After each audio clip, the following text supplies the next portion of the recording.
It's quiet, it's lonely, it's dark, it's wet, it's damp. Paul Vautrinot spent almost 3 years of his life here underground in these flood channels. I had resigned to the fact that I would die homeless, living in a flood drain. And living in a flood drain that's meant for floodwater doesn't create the most stable living conditions. When it rains, I lose my bed. It's gone, and I have to start over. About 8 years ago, Paul was arrested and received help through a Henderson drug court. He's been able to get his life back on track and is now the executive director of the Shine a Light Foundation. He returns to the tunnels where he once lived to help others find a way out. These flood channels were created to keep the public safe, right? But some people have made this their home. So obviously, when it does rain, even when it's not raining, there's a lot of dangers to living like this. You know, disease and just the addiction and the things that are going on down here.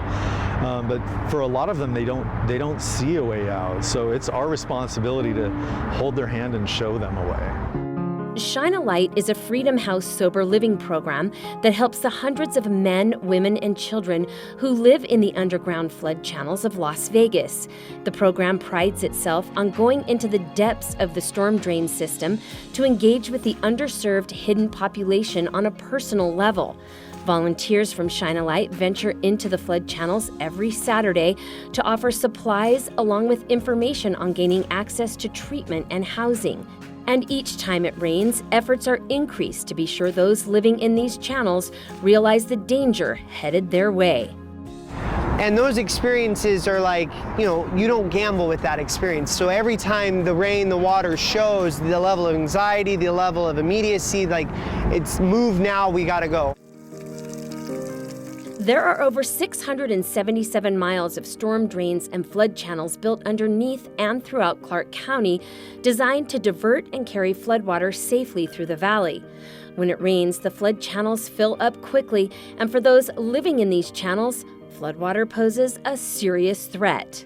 I've been stuck down there twice in the middle of floodwater, to my knees, if not higher.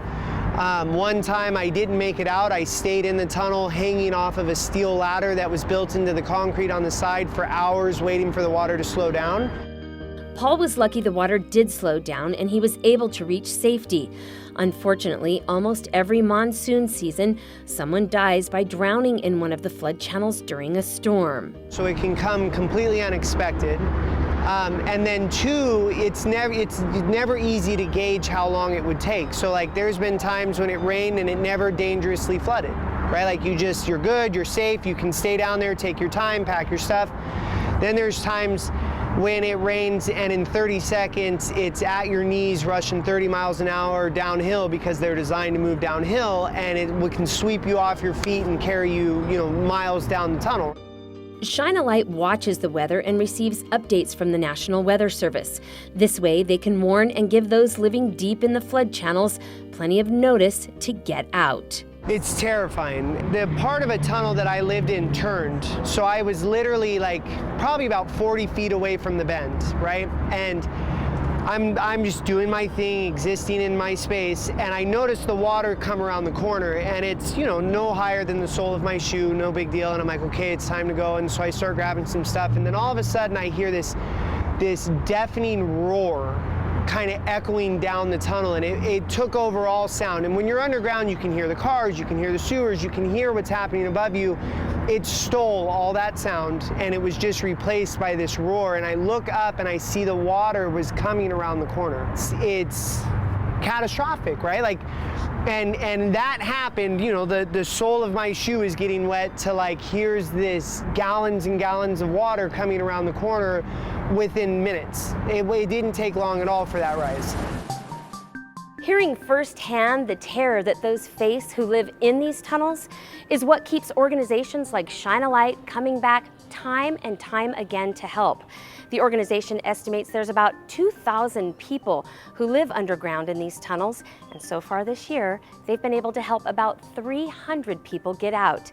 If you would like more information or want to help, you can go to shinealightlv.com.